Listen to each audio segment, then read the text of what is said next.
Good morning, ladies and gentlemen, and honorable guests. My name is Jay Chu. I'll be moderating this session, and it is quite an honor to be part of this wonderful program this morning. Let's see. Okay, here's the guidelines. Okay, I'll introduce the session and main talking points, and introduce the speakers. Okay. This session, these are some of the questions that we would like to discuss this morning.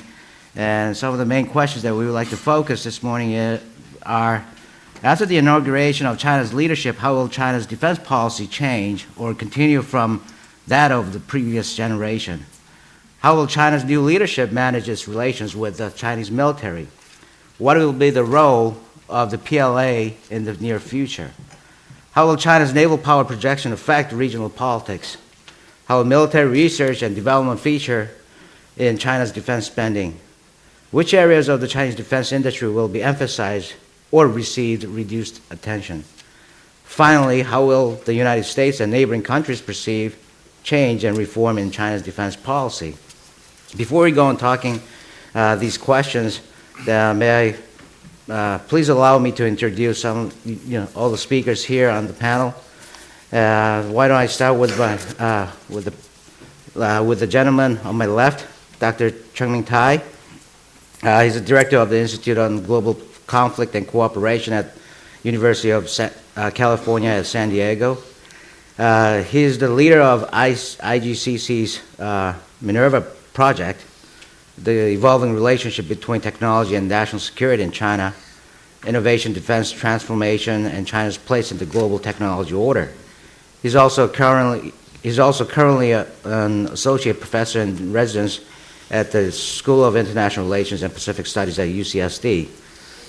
He has recently published in 2009 a wonderful book, I read it too, Fortifying China, the Struggles to Build a Modern Defense Economy.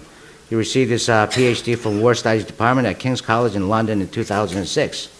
And the gentleman to his left, Professor Han Yong-sup, he's a professor of military strategy and vice president of Korea National Defense University. He was an advisory member of the ROK Preparation Committee for the 2012 Seoul Nuclear Security Summit as an advisory member for the ROK and China Experts Research Committee. He has also worked at the Monterey Institute for International Affairs, the United Nations Institute for Disarmament Research, and the RAND Cooperation. He received his BA and MA from Seoul National University and an MPP from Harvard University and PhD from the RAND Graduate School. And the gentleman in the middle, Professor Kim Won-gyu, is a professor of political science and diplomacy at Sungshin Women's University. He was previously a professor at the Institute of Foreign Affairs and National Security, IFANS. Okay, and now he's currently a policy advisor to Korean Ministry of Defense, Ministry of Strategy and Finance, and National Unification Advisory Council. He's a graduate of Seoul National University, where he received his BA and MA degrees, and he's also a PhD holder from University of Michigan Department of Political Science in 2002. And the fourth gentleman to my left, Dr. Liu Qin. He's a visiting research fellow in the Center for Foreign Policy Studies at the Asan Institute for Policy Studies, and he currently serves in PLA Navy unit, and he was a United Nations military observer for the United Nations missions for the referendum in Western Sahara between 2005 and 2006. He was an associate professor of Research Center for National Defense Economics at PLA National Defense University. He holds a BA degree from East China Normal University and PhD and MA from PLA National Defense University. To my far left, Professor David Shambo. He's a professor of political science and international affairs and the director of China Policy Studies program in the Elliott School of International Affairs at George Washington University. He was also non-resident senior fellow in the Foreign Policy Studies program and Center for Northeast Asian Policy Studies at the Brookings Institution. He was previously reader in Chinese politics in the University of London's School of Oriental and African Studies, where he also served as an editor of the China Quarterly.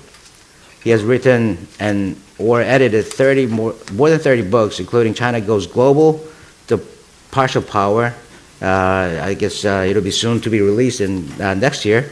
And Tangle Titans, the United States and China, which was released this year. Okay, please welcome them with a round of applause. Thank you. And I guess we would have to, why don't we hear what they would like to say for 5 to 7 minutes, one by one, starting with Professor Chung. Okay, thank you. I also wanted to thank the Asan Institute for inviting me here, and the only advice I would give as someone coming from Southern California is that if you hold your next round, don't do it in December. It's like, although we can never leave the hotel when it's so cold.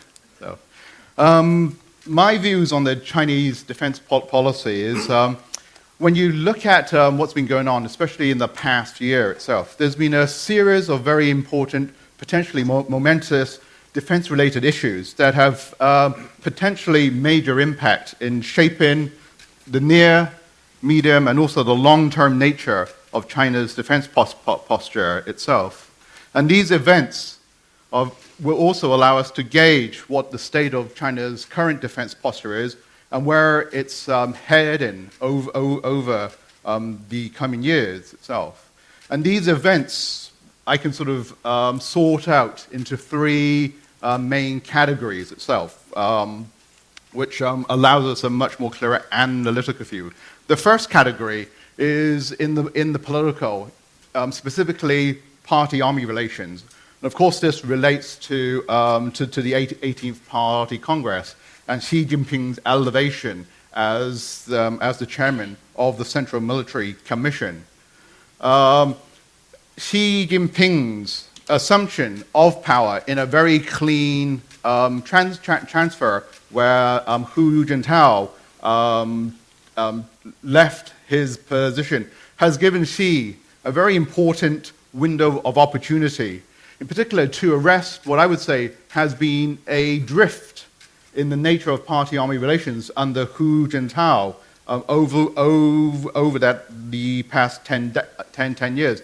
And this gives Xi a very important, the next 2 to 3 years, a major way to enhance and get greater discipline over the coordination difficulties that party-army relations have experienced under Hu Jintao's role. And it is interesting that when you look at transfers of power to new Central Military Commission leaders over the last several occasions, it's usually in the first 2 to 3 years that the new commander-in-chief offers and develops new strategic guidance itself. Deng Xiaoping, when he came to power, within the first 2 to 3 years, he undertook a major shift from looking at major to limited wars. When Jiang Zemin took over at the end of the 1980s, very shortly after, in the early 1990s, he took over and focused and developed the new local wars under high technology conditions. When Hu Jintao took over in 2002, a couple of years after that, he developed the new historical guidelines to focus the PLA away from traditional to emphasize much more on non-traditional security issues. And so we can sort of expect that Xi Jinping will also come and develop some new innovations in these military guidance itself. What types of thinking and outlook can we expect from Xi? Of course, it's very early. Xi has only been CMC leader for less than a month. But as we've talked about yesterday, I mean, some of the early themes that Xi has pointed out, issues of national revival, rejuvenation, the importance of nationalism, that also fits into a lot of the narrative when you look at what the military, and especially the military-industrial complex, is articulating. The military and the defense industry, they emphasize the importance of the revival of China's national military power, especially in the technological and strategic arenas. They talk about nationalism in areas such as techno-nationalism, where it's the importance of indigenous defense innovation. So some of these themes also can very much relate to some of these broader political issues itself. And another area to provide a little bit of a roadmap of Xi's military political agenda is when you look at the 18th Party Congress work report itself and some of the issues that Hu Jintao pointed out, the importance of China becoming an increasingly maritime power, the emphasis on accelerating the pace of military modernization, the importance of space and cyber as new domains of China's military focus. These are some of the issues that we will see that I'm sure that Xi will pick out. The second category that's been very important in shaping Chinese military thinking, especially for the longer term, is within the military doctrinal arena itself. And this is in particular the US military strategic rebalancing in Asia that particularly came out in January when the Pentagon issued its new document. And although this is not explicitly said, it's fairly clear when you read between the lines that the new US strategic military pivot is to address Chinese counter-intervention strategy, what the US refers to as anti-access area denial. And in particular, the focus on air-sea battle doctrine itself, which is still in its very early stages. The Chinese military has so far been somewhat circumspect in its public assessments of what the pivot and air-sea battle doctrine means for the PLA. But it's very likely that we will see acceleration efforts by the Chinese military to focus on improving its ability to deal with the US military development, especially in areas as asymmetric capabilities. We see new Chinese military doctrines, such as integrated joint operations, expanding the types of domains that the Chinese are focusing upon, on space, cyber, maritime. This whole notion of cross-domain deterrence is becoming a potentially important new arena itself. And so what we see here is increasingly a spiraling in the security dilemma that the US and Japan and China faces. And then the third and last category that I'll talk about is military technological development and innovation, especially if we've seen, especially in the last few months, with issues such as China's aircraft carrier developments, unveiling of 2 stealth fighter aircraft projects. So what we see is that there's this technological and resource push to drive China's defense posture, that what we've seen is technology push, as well as a doctrine pull in shaping the long-term trends in Chinese defense posture. And I would say that it's no coincidence that 2 weeks after Xi Jinping took power as CMC chairman, the PLA Navy conducted its first carrier landings and takeoff itself. This is very much, you can see that this is a marker, especially by the Navy, to show that as CMC chairman, one of the key priorities that Xi will be seen to have is the development of China's aircraft carrier capabilities over the next decade. And to link this in also, it's like when you look at the carrier operations, it's interesting that there's a little soft power competition that the Chinese are having. They have this concept now, when you look at the aircraft carrier operations, what they call carrier style. And the carrier style is an effort as a soft power competition against the Gangnam style itself. And this is a very important area that we're going to be paying attention on. But so while some analysts see these technological events as signs of China's growing military and technological achievements, I would argue, though, that it's also, in many ways, a sign of China's actual weaknesses.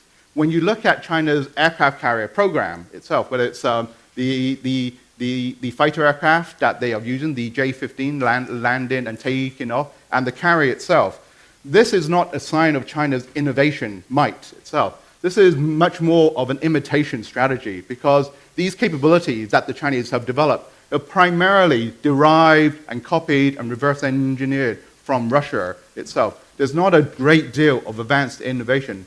And it's not even when you look at in terms of the stealth fighter capabilities. This is somewhat low-end capabilities. So I think we should be very careful not to emphasize too much of China's growing military technological innovation prowess. It's improving, but it's very gradual rather than going by leaps and bounds.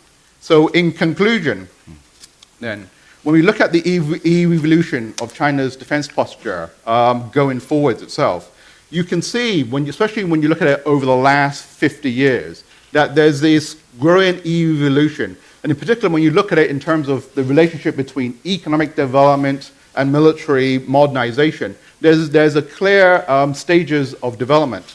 Under Mao Zedong, between the 50s and the 70s, the focus was on militarization, or the Chinese equivalent of the military first policy. Under Deng Xiaoping, this switched to economic development as the primary focus. Under Jiang Zemin and Hu Jintao, there's been much more of an effort to have a balanced development where economic and military development go very much hand in hand. And what we'll see under Xi Jinping is continued emphasis on this balanced economic and military development, but perhaps in a much more integrated fashion itself. And I'll leave it there. Thank you. Okay, thank you. Thank you for your nice presentation. It was well done in a comparative perspective of each and every generation of leadership in China over the years, since the foundation of China in 1949. Okay, why don't we move on with the second presenter, Professor Han. Thank you very much. My presentation will be focused on the long-term military trend of Sino-US military relations and what scenario we can develop from this current trend and what implication we will draw from this development. As we know, the rise of China has begun to affect the existing power distribution in economic and as well as in the military arena. Interestingly enough, Chinese government stated that the world is changing from a unipolar world into a multipolar world in the recent defense white paper. And they noted that the American power is declining, thus necessitating the multipolar world to come. And as such, it is widely discussed whether Chinese military power will surpass the American military power in the long run, that is 20 years later, or not, at least in East Asia. I think U.S. announcement of a new strategic policy guideline, and U.S. is reducing defense budget over the 10 years period. And worrisome is that China is recording double-digit defense budget growth over the past 20 years. And also China has shown its intention to secure its sea lanes of communication by outreaching the South China Sea and East China Sea with the exercise of military means. Most recently, China claimed territorial rights of the Senkaku Diaoyutao Island by disputing with Japan by dispatching naval ships around the islands. China's defense policy, as you know, is to step up efforts to modernize its military capabilities to be able to fight the information warfare in the future and to strengthen its naval and aerospace capabilities in order to protect its maritime and aerospace national interests. As China's national power grows over time, its defense budget will, I think, surpass, at least in East Asia, the U.S. defense budget devoted to the East Asia will be surpassed by China in in the year 2030. And also, China is developing advanced weapons and in Navy and Air Force. Though the China government made it clear that China would maintain the policy of peaceful allies by keeping defense-oriented strategy and policy, as long as it continues, pursues continued economic growth. People and states in the Asia Pacific feel the strength and presence of China's military might. Without China's special efforts to enhance mutual confidence in China's long-term strategic intention and capability, China will be regarded as an assertive and nationalistic power by foreign countries. In this background, the United States shifts its strategy from a pivot to Asia to rebalance of its attention and efforts to East Asia. China raises concern about the U.S. intention and capabilities. As Sino-American security relationship gets complicated with more of competition and conflict, it is uncertain whether the strategic environment will become stable and unstable in the long run. Thus, it is important that countries in East Asia, including the United States and China, make efforts to enhance mutual confidence and cooperation to mitigate the security concerns arising in this region. I developed a 2-by-2 table. One horizontal dimension is Sino-US relations, conflict or cooperation, and a vertical line, inter-Korean relationship, cooperation on conflict.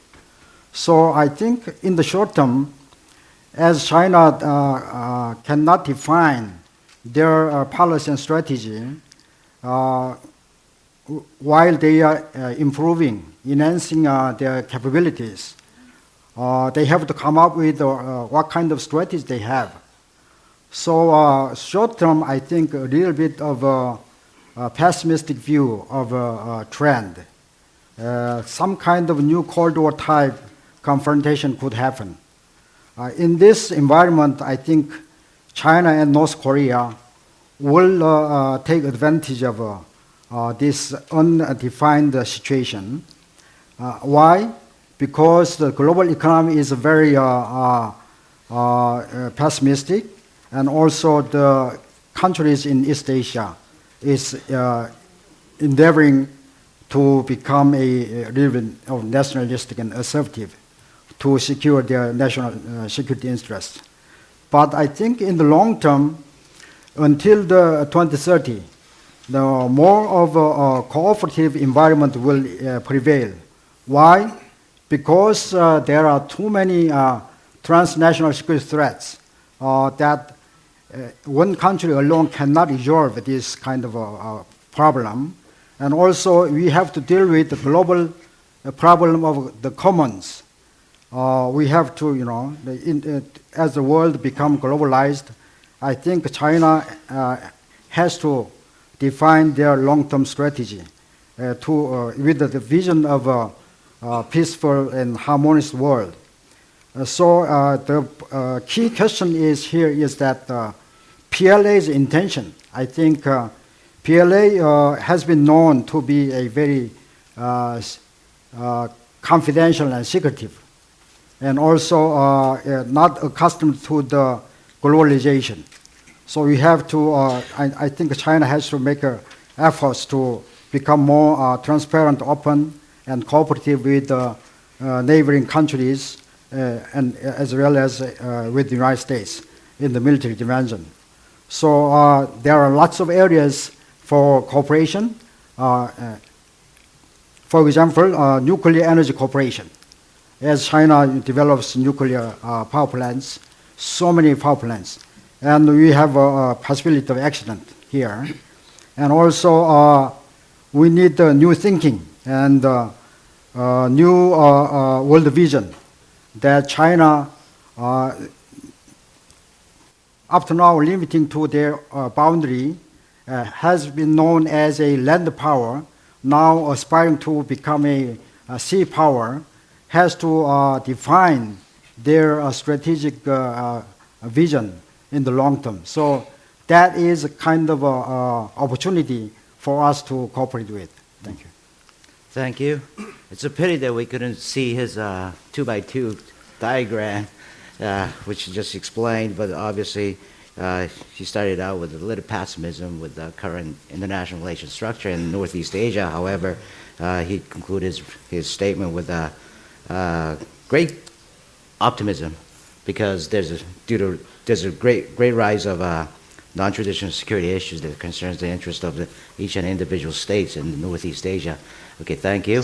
And Professor Kim, please. Okay, I sincerely appreciate giving me this wonderful chance, Asan Institute and President Han, and then especially to meet my mentor, Kenneth Leberthal, and my respectable senior colleague from Michigan, Jonathan Pollock and David Shambo.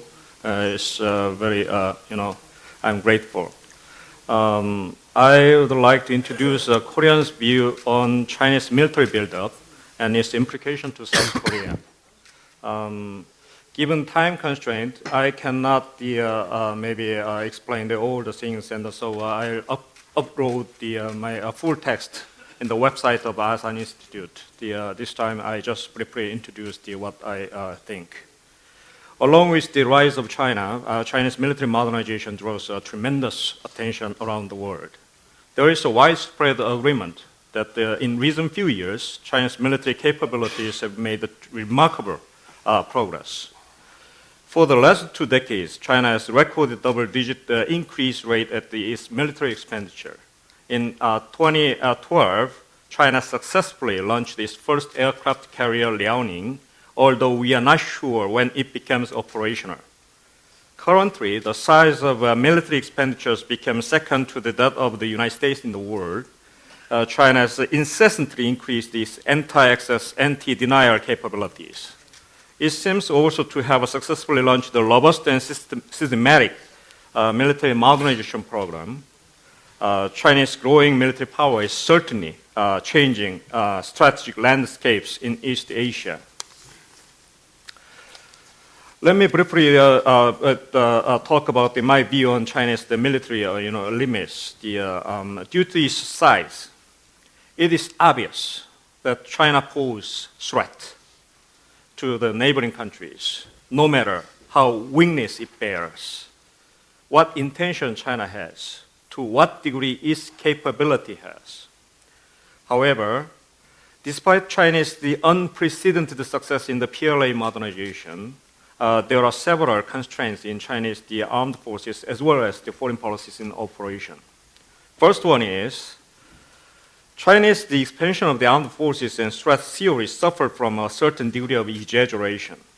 The efficiency of the military expenses in the case of China does not seem that high.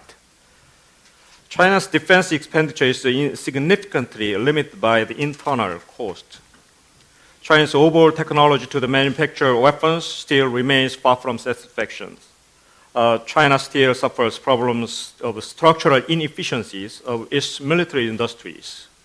The criticism of the Soviet Union's industrial military complex, bureaucracy, and incentive structures raised by the Matthew Evangelista several decades ago still can be applied on the Chinese system, although the degree is different. However, it is also noteworthy. China obviously illustrated its development capabilities in the areas to which top Chinese leaders pay special attention. There are nuclear weapons and missiles, cyberspace capabilities, and a few selective high-tech sectors. Overall, it is true Chinese military and technological inferiority has been the kind of constraining factors in operations. The second point is, given China's weapon development and details of the weapons imports, China suffers a gap between strategic requirements, the so-called local wars on the conditions of informatization strategy, and actual operational capabilities.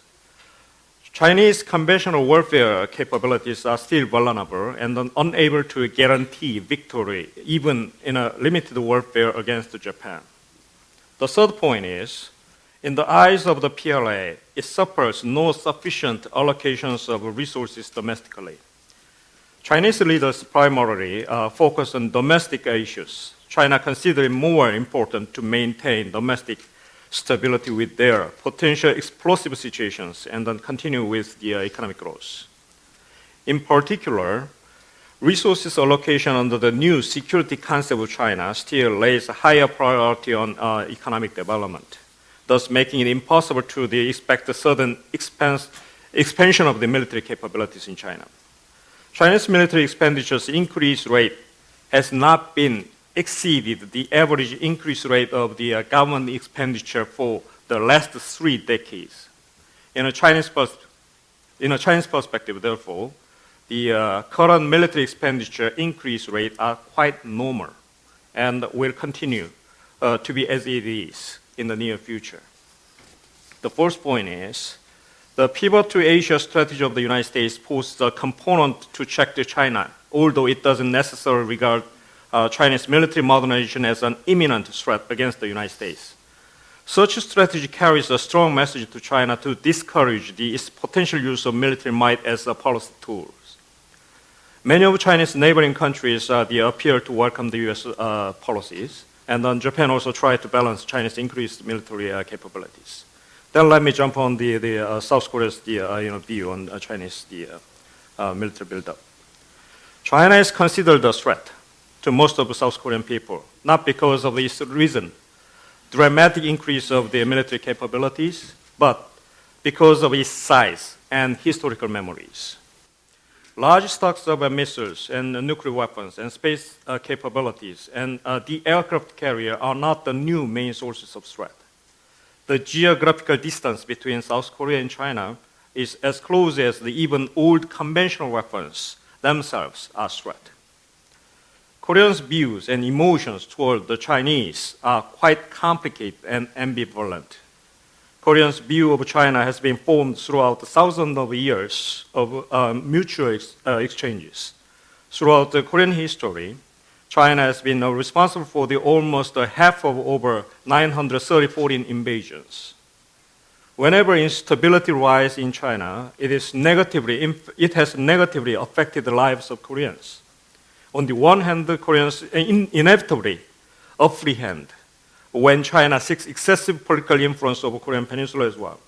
On the other hand, it is not difficult to find out that they dare to run the risk of their fighting back militarily for the survival and independence in the past if China excessively sought to extend its influence over Korean Peninsula.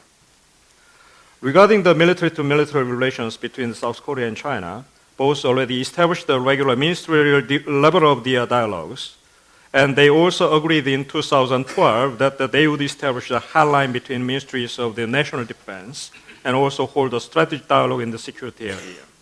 In the security area, both countries are certainly crossing over the initial level of military cooperation, passing over military exchanges. However, such developments are not likely beyond the initial level of the military cooperation unless getting over certain obstacles, which are the low level of political trust between the two countries and development of the Sino-North Korean relations and uncertainties of the future orientation of China's military development and unhealthy development of the U.S.-China relations and orientations of South Korea's U.S. alliance toward China, as well as the overall security environment in East Asia. In conclusion, it is quite natural that the South Korea pay special attention to the evolution of China's intention and military capabilities. This would involve an accurate understanding of China's strategic objectives, degree of military readiness, sustainability of its economic growth, and as also the Chinese domestic challenges, and finally Chinese strategic thinking vis-a-vis the changing political security climate on the Korean Peninsula as well as the Northeast Asia as a whole. In achieving this understanding, however, South Korea should not exaggerate or nor underestimate the Chinese goal and capabilities and the possible roles in the region. So anyway, China is the kind of a geographical power to Korea. We have a kind of fate to live with for maybe long time. Anyway, so. Okay, thank you. Due to the time constraint, we have about 8 minutes and for each presenter to talk about. And why don't we start with Dr. Liu? It'd be nice if we can split, 4 minutes with Professor Shambo for the rest of the 8 minutes. I'm sorry. Yes, please. Okay. Now, after the 18th National Congress finished, China also, we're going through a leadership change of the Communist Party, and we have a big change in the China military leadership. First is Hu Jintao not only transferred the position of the General Secretary of the party to Xi Jinping, also transferred the Chairman of the Military Commission position to Xi Jinping. So this makes the China military leadership change more internationalized. So I think that later it's more standardized in this one. And also in the department, in the general department level, we have many changes. We change all of the chief of the department position. So all the chief of the department level, they all of this. For example, the chairman of the chief of staff of the general the department, they all came from the military region. So in the infantry, this position most of the time they promoted from the member of the military commission. But nowadays they are all promoted from the commander of the military region. So these people really know what the real situation in the unit level. They were promoted step by step, so they are full experience to control and to the military building. So, and also we added to the vice chairman of the military commission. One is from the Air Force, and so the first time the Air Force commander were promoted to this very high, important position. But anyway, nowadays, according to the China military leadership change, there is some information. We can reading through this kind of transformation. First is that we are so confident to the military leadership transform.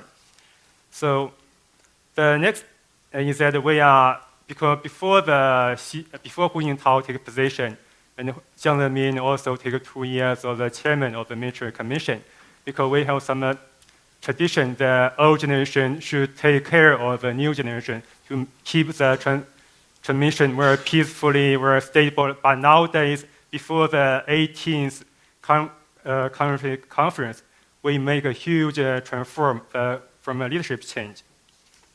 So I think in future, the China leadership in the military area should be more stable, more institutionalized. The second, what is defense policy for the China the future leadership, especially? I think we should we still keep the defense policy. But some scholars and some people say because of China now is the largest economic country in the world, and some say that China become more and more aggressive. But now but in this way is because some scholars really proved that we have turned logic to the Chinese logic. Because China have a long history, about 2,000 years or 5,000 years, much long. But we always say 和为贵. This means we already pay more attention to harmony. Which is what we say we should develop as a harmonious world. We always want to keep for rights, what we already mentioned. But look what the China now the current situation. Even that you say that China is the second largest economy in the world, so it's growing very fast. Also, the military spending also will increase very fast. But very few people focus on that. Nowadays, for the per capita in China, we are only 10% of Japan, 10% of the US. So we're still a very developing country. So for China's future developing, we really need a peaceful environment. And because the security environment is very important for China's development in the future. As Sun Tzu Bingfa, the art of war, they write about that war is a very important issue for the state. It's a matter of life or death. So for China, if we want to keep the development, we cannot stop the military modernization. And so recently, Xi Jinping visited Guangdong. He said, in future, China should and will deep reform and open up. That means China is more and more close relation, more and more interconnected with the rest of the world. So that means that not only stability for China, also the stability and peace for the world. China will show more responsibility to the world peace and stability. The third one I want to talking about the mutual trust, military and defense cooperation. Nowadays, sometimes I'm very confused. Sometimes people say now China developing very fast and the military spending very fast. But in another situation, in some, for example, the U.S. Department report said China will have armaments, weaponry, fall behind the U.S. about 20 years. And also the Liang Guangli and Chen Bingde also talked to the U.S. counterpart, China weaponry will fall behind the U.S. about 20 years. I think that's true. But in this case, China really needs to keep going on the military modernization. About the transparency, actually, I think China we are very transparent now, and we have published a white paper every 2 years. We're talking about our intention, the military strategy, and also the Navy, Air Force, and Army, the strategic, which direction we're heading to, what the strategic of the defense building, the military building, we already right there.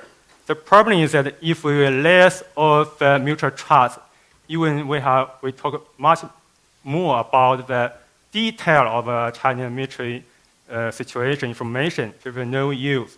Actually, in my impression, is that U.S. know much detail about China.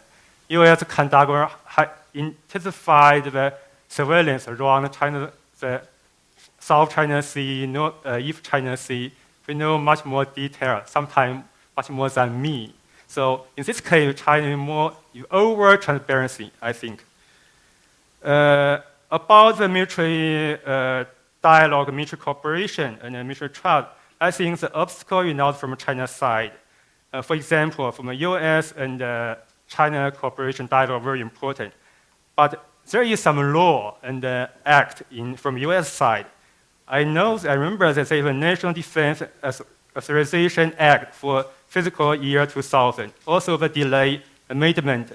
So they limited the military exchange dialogue about 12 areas, even the medical area.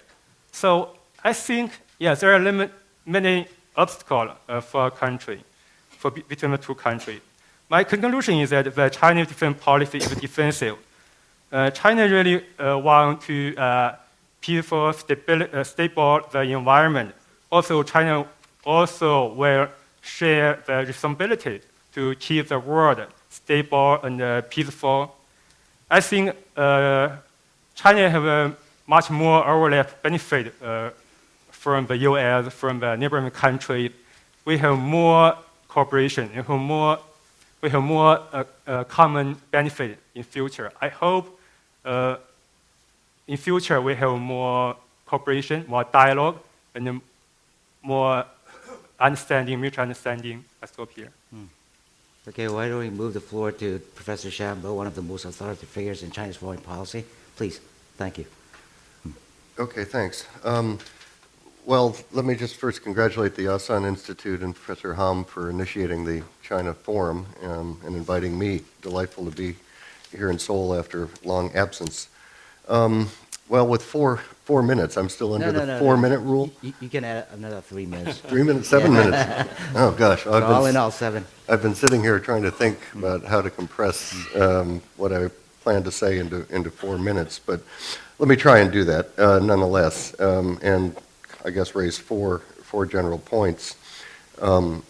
It's easy to go last, or it's difficult and easy to go last on a panel like this because most everything has already been said, so I can simply agree with my colleagues, much of which I do. But let's see if I can sort of add a few thoughts. The four areas I'd like to talk about are doctrine, capabilities, sources of supply, and questions for the future. So in terms of doctrine, to begin, all countries' military doctrines are the result of a combination of factors, their general broad strategic environment and long-term threats, more immediate short-term and rising threats. Third, there's an interrelationship between doctrine and technology, available defense technology, and sources of supply for weapons platforms. You can't have a doctrine if your sources of supply don't allow you to undertake it. And then finally, bureaucratic politics, the military, industrial, political complex. That's true for all countries. All 4 of those points, I'd say, are applied to China. China has had its broad strategic environment, long-term threats have changed. Their periphery is more peaceful than it was historically in the past, although, as we've been talking about for 2 days now, it's still very unsettled, and arising threats, the new short-term arising threats, are particularly in the maritime domain, East-South China Sea, clearly coming up on the agenda, and it's affecting doctrine. I'll come to defense technology in a second, but bureaucratic politics certainly does affect the evolution of doctrine and China's capabilities too. I would agree with Tai here about Xi Jinping in that context. Okay, so the doctrine in China has evolved over time, as I think Tai and Professor Kim both noted. It's today a combination of limited war under high technology and informationalized conditions, which is a big mouthful, plus the new historical guidelines that Hu Jintao unveiled in 2004. But if you read the white paper, for example, that was just mentioned, it provides greater nuance to this doctrine. China now faces a very complex security environment, both on its periphery and further away. Energy security, non-traditional security, space and cyber are now joining the traditional elements of Taiwan, the littoral maritime defense, indeed even ground or continental defense, and area and sea denial. So this is now a very complex doctrine that befits a complex set of missions. Okay, the question is whether the capabilities are now up to the doctrine and this complex set of missions. And there, the glass of water, I think, is kind of half full and half empty.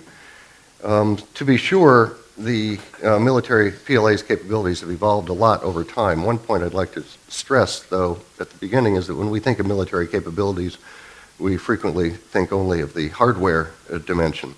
That's a mistake, because any military man will tell you that it's the software dimension that matters most.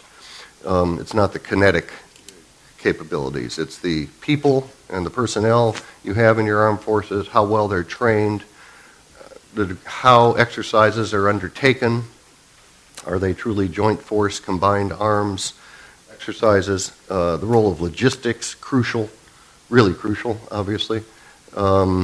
Small unit operations, NCO corps, all these things that don't go boom are critical to the things that do go boom. So the PLA has recognized this long ago, and I would argue that for the last 20 years of modernization, the priority has actually been placed on the software side, not the hardware side. And it's made the PLA actually a much more effective force.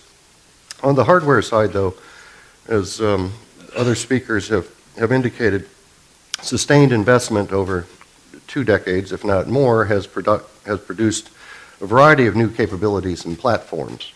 There have been some real breakthroughs, some surprising breakthroughs, frankly, in the last few years. Others have been expected and predicted. But as has been said, the Navy, I would say, has been the favored service. It's moved from a so-called green water to a semi-blue water force. Over time, a real emphasis has been put on submarines, I would argue, in addition to retrofitting surface combatants. You know, the numbers of China's surface combatants haven't changed all that much. It's still sort of 65 or so destroyers, frigates, but the quality of the onboard armaments of these surface combatants has improved. And with some purchases from Russia, they've improved. But the real breakthrough in the naval domain, to my mind, is in submarines. And when the 093 and the 094 programs fully come into production and into deployment, that's going to really change the Western Pacific strategic environment. So Navy, number one. Air Force has benefited both conventional aircraft and stealth capabilities, but stealth, I agree with Ty, stealth capabilities are really yet to be proven, much less deployed. And if the J-10 is any indicator, the J-20 is going to be a long time in coming. Ground forces have been downsized considerably, made more mobile. Group armies have been reduced to brigade level command, making them more easily deployed and more mobile. The real emphasis has been, I would say, on 3, in addition to those kind of capabilities, on 3 areas: space and cyber, which has been talked about, so no need to repeat that, except that has really been a key area, which is a subset in some ways of the need to develop C4ISR command control capabilities, information surveillance reconnaissance capabilities, asymmetric capabilities, particularly cyber, and finally ballistic missiles. Our second artillery, it's no accident that Xi Jinping made his first military visit to the second artillery, I would argue, because the second artillery is benefited significantly from investment, both land-based and sea-based, and presumably air-launched, but we now have a very bona fide triad, a strategic triad in China's deterrent capability. So the capability side, much improved. That brings me to sources of supply quickly, but again, I think Tai Ming Chung has already spoken to that. I guess I just note three things. The embargoes that China continues to remain under from the European Union, the United States, Australia, Japan, Korea, basically all developed countries, has, in my mind, constrained the development of China's military capabilities more than many people realize. Despite, there have been many capabilities, but there was far greater capability development over the last 20 years if China had had access to the international defense technology and weapons environments and suppliers, which they have not and will not in the foreseeable future.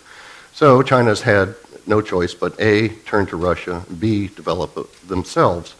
The Russians, as we know, have supplied a lot, but since 2007, the Russian supplies have dramatically dropped from $3 billion to under $1 billion of equipment per year.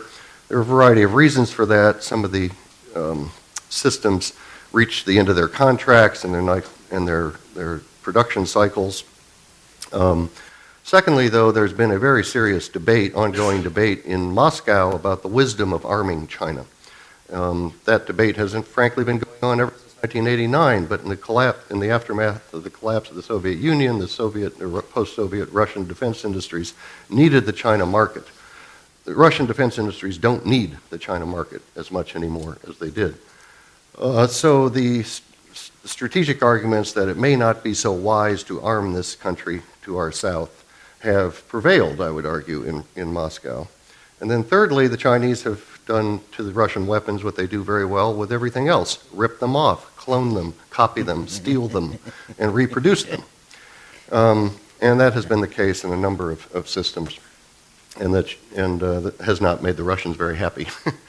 You can look at a number of the ships, missiles, planes, and other equipment that China now fields and originally got from Russia, but are producing indigenously today. And then finally, I agree with both Professor Kim and Dr. Tai that China's military-industrial complex has shown some improvements. It used to be the Achilles heel of the PLA. China, they couldn't produce modern weapons. It's improved significantly, but I would agree that there's very poor innovative capacity in China, in the military-industrial complex still. And then finally, questions for the future. First, we have to recognize this is a military that hasn't had any combat experience since 1979. And until you go to war, you don't really know how these systems are going to operate, how your doctrine is going to become manifest, how the software side that I mentioned is going to work, and so on. And so a lot of what we talk about with the PLA is in the abstract. China hasn't fought a conflict for many, many years. Secondly, if China were to fight a conflict, it would likely be on its periphery, as has been discussed here for the last 2 days. So the question here is, to what extent can the PLA not just project, but sustain combat operations on its littoral periphery, be it 200, 300, maybe even further out from its coastline? That is very untested. It has the capacity to do so in terms of the platforms, but it's very complex to do this on land, much less over sea with air support and so on. So I think there we have to be rather cautious in our estimates. Finally, will the PLA go global? Well, the new historical guidelines suggest that there are now more expanded global missions, energy security amongst them, evacuation of Chinese civilians from faraway places. As we saw last year in Libya, the Chinese could not evacuate their own citizens from Libya. They did, but they did it through renting ferries and boats and other civilian aircraft from neighboring Mediterranean countries. They didn't have the capability to send their own planes and ships to withdraw their own people. So, but this kind of situation is going to continue to come up. So whether China develops a so-called expeditionary capacity to evacuate personnel is to be seen, but there will be pressures growing. We've talked about peacekeeping operations. That will continue to grow, I would imagine. China's arms sales abroad are growing. According to SIPRI figures, they're now the 4th, I think, largest supplier of arms in the world. And that, it's a small slice of the pie, but that's going to continue to grow. Training of foreign militaries inside of China is also something people don't pay much attention to, but the Chinese military academy, 67 of them now train foreign military personnel in China from developing countries. So that's those are all elements of going global. You don't have to sail a navy, halfway around the world to be a global player. Lastly, the U.S.-China security dilemma. I guess maybe we'll get to that in the next plenary session, but that is the big sort of elephant in the room. What kind of action-reaction dynamics is that security dilemma going to have for both the PLA and the Americans? It already is true. Both sides are building and planning and buying and procuring and deploying and exercising against the other.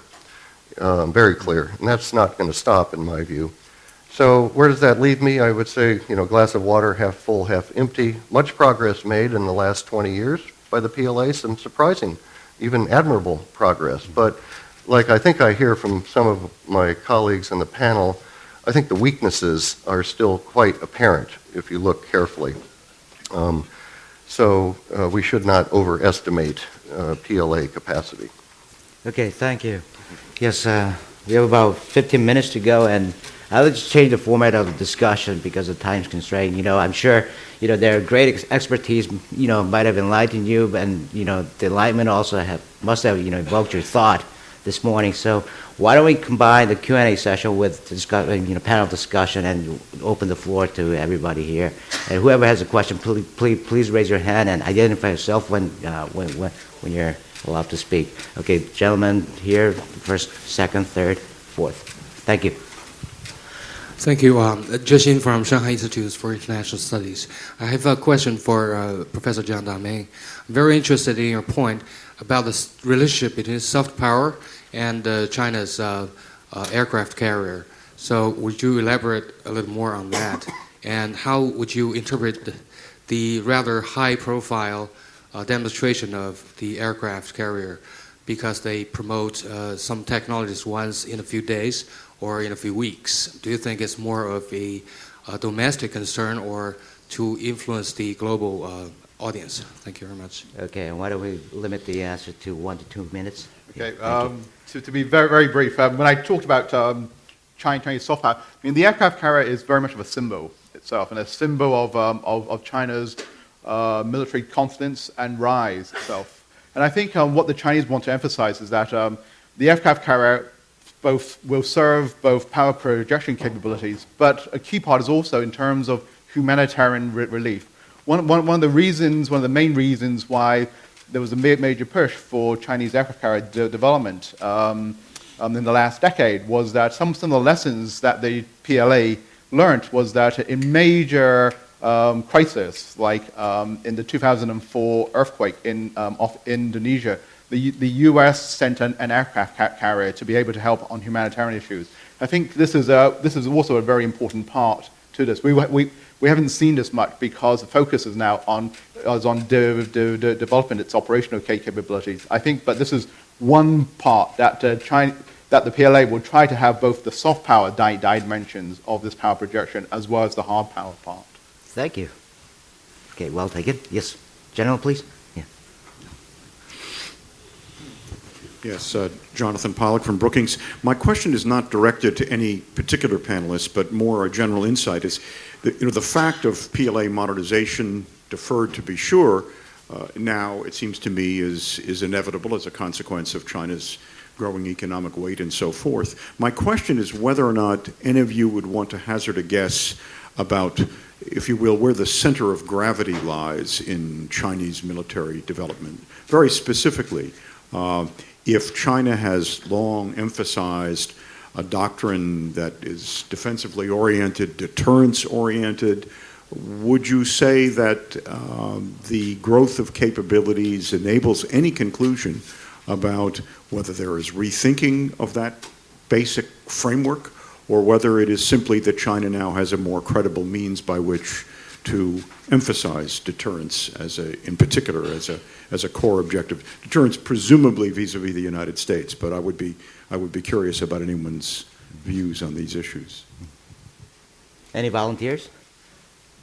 I'm trying to see if I fully understand Jonathan's question. Well, let me just sort of freely associate a couple of thoughts. One is your closing question about deterrence vis-a-vis the United States. There, I think we have to include that it's been enhanced rather significantly in the littoral A2AD maritime domain. It's been enhanced in the nuclear domain. No problem with bona fide second strike, and mobile missiles are very, very good deterrent. Cyber domain has provided China an extremely strong deterrent against the United States of great concern. And so I think, and Taiwan, and if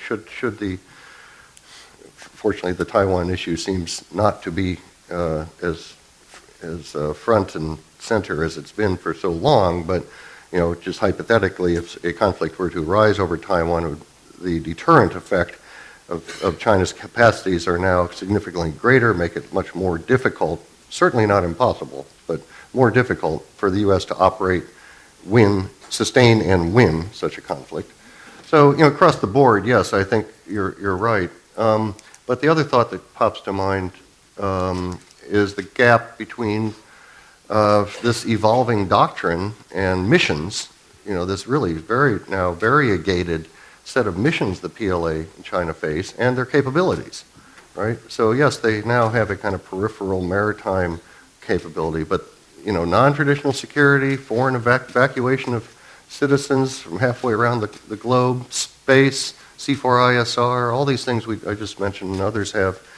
There's still a big gap between such a broad menu of missions and the actual capacity to meet those missions. So in fact, in the old days, the missions were pretty simple, right? It was kind of continental defense plus limited war along the periphery. That's no longer the case, and it's therefore even more difficult, I would argue, than before. But maybe my colleagues have thoughts on this. Okay, thank you. Yes. Hello, this is Gunnar Özkan from International Strategic Research Organization from Turkey in Ankara. My question is to David Shambao. I'm listening that it is very difficult to see China and U.S. with that military power colliding in the Southeast Asia. That's impossible. We see from the great powers that it's impossible fighting each other. But proxy things are obvious, and we can see that all over the world. And China is increasing that ability day by day, year by year. And my question is that China is effective, and can that military development play more role in critical regions like Iran in the Middle East, Sudan in Africa, by selling more weapons in terms of pushing away the U.S. pressure, other than not fighting with the big powers in the Southeast Asia or with Russia in Central Asia, but getting involved more militarily, selling weapons. Is that likely scenario at least for 2030 till really China gets on its own feet in military terms as well? Thank you. Well, on your first point about finding it hard to imagine a U.S.-China military conflict in this part of the world, if I understood you correctly, I'm not sure I agree, actually. I certainly wouldn't advocate one, but I think that there's higher potential than zero. And for the reasons we'll probably talk about in the next panel and have been talked about yesterday, third-party issues could trigger a U.S.-China direct military engagement very easily because of the American alliance commitments. But your question really is more about Chinese arms sales and activities in other parts of the world. As I mentioned very briefly at the end, yes, Chinese arms sales are going up. The clients' states have not changed very much. It's Pakistan, Bangladesh, Sudan, Zimbabwe, Iran. Well, not Iran. China has actually complied with the UN sanctions, the last round of UN sanctions there. We're going to see, we've already seen Chinese weapons, mainly light weapons, light trainer aircraft, some APCs and things show up in other countries, and that's going to continue. I don't think that the quality of China's defense industry, though, is going to allow China to compete in sort of high-end, medium or high-end markets with the Americans or some of the European suppliers. But yes, you're going to find more weapons in your part of the world manufactured in China. Yes, and that will fuel low-intensity conflicts. Let me return to the Jonathan Paul's question.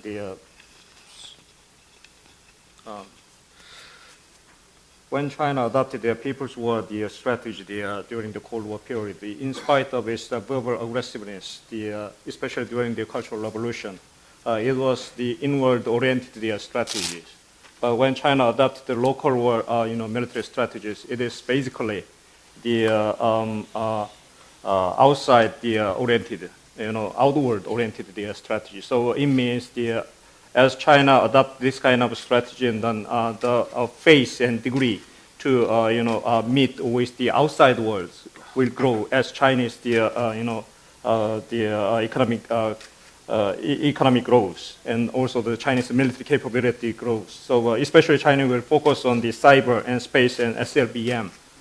But the building aircraft carrier is for me, is a kind of compromise between the Chinese PLA and then U.S. Ministry of Defense, and both kind of win-win strategy in my view.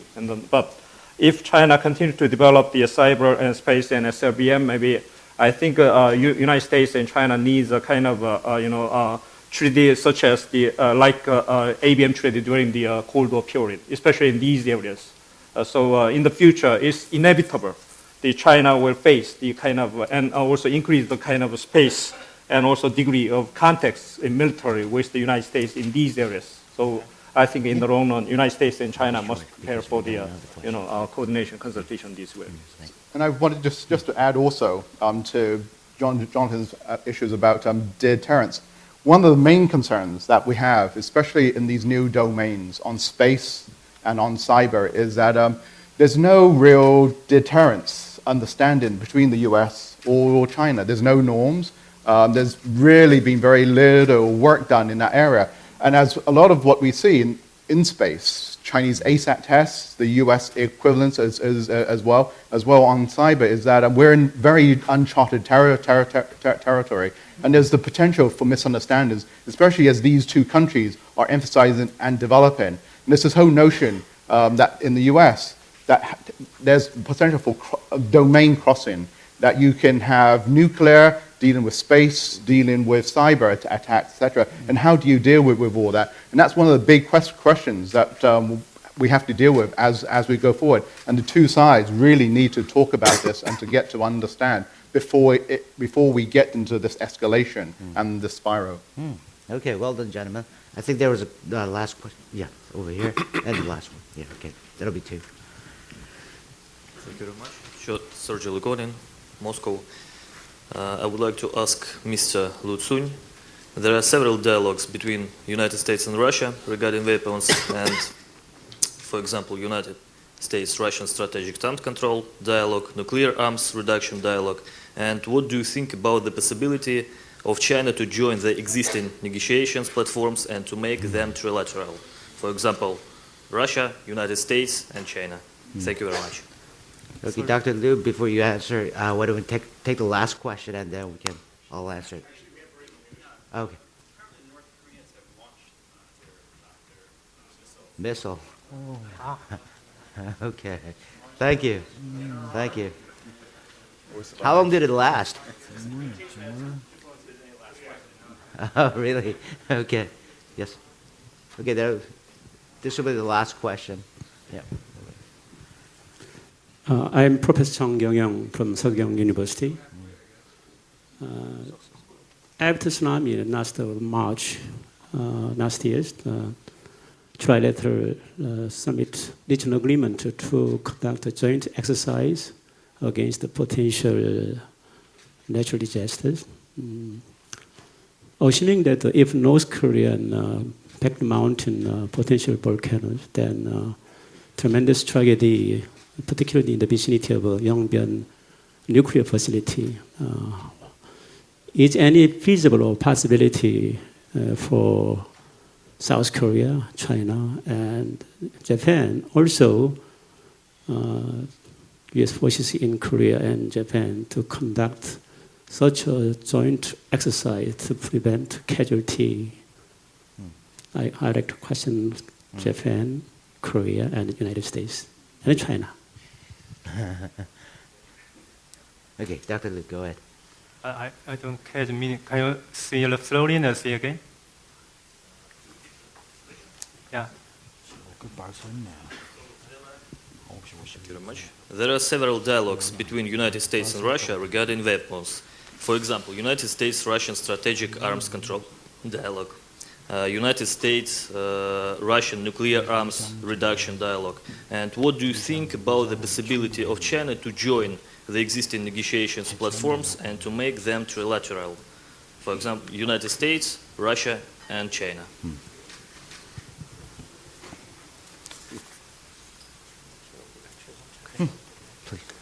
Anyway, I think now China's capability of nuclear weapon very limited. So I think that for the United States and Russia is the two biggest nuclear power in the world. So we are very limited. But I think in future, if U.S. and Russia really have made a great achievement, and so I think maybe in future maybe we can join. But nowadays we are great gap between U.S. and China. So our capability, I think, only for defense. And I want to add something more, because just now my colleague is talking about China's military capability, but also they well understanding we are falling far behind from the advanced country. So in future, the China defense industry and also China strategy of weapon development, we only focus on defense. So we don't want to produce or produce some weapon for the offensive, for attack, for another country. But all the capability, all the weapon, all the different industry we development only for defensive, because we really face a huge security pressure nowadays. I'll answer to your question. For the domestic region, I think the North Korea will continue to develop their long-range missiles, and then as well as the minimizing their weapons, nuclear weapons, and detonate their nuclear weapons, no matter how secure their security is. So, which is quite different from the Chinese view. And if the more secure, they will possess the more. And then, so it provides us the kind of sense of insecurity, and then it is a kind of source of the proliferation of the nuclear and then also the massive destructive weapons in this area. So I really hope the all concerned countries, including China and Russia, cooperate together, and then otherwise we will face the kind of proliferation of the mass destructive weapons in this region in the future, in the long run. Okay, gentlemen, thank you very much for your sharing your insights and perspectives on one of the most sensitive and quite interesting issues here.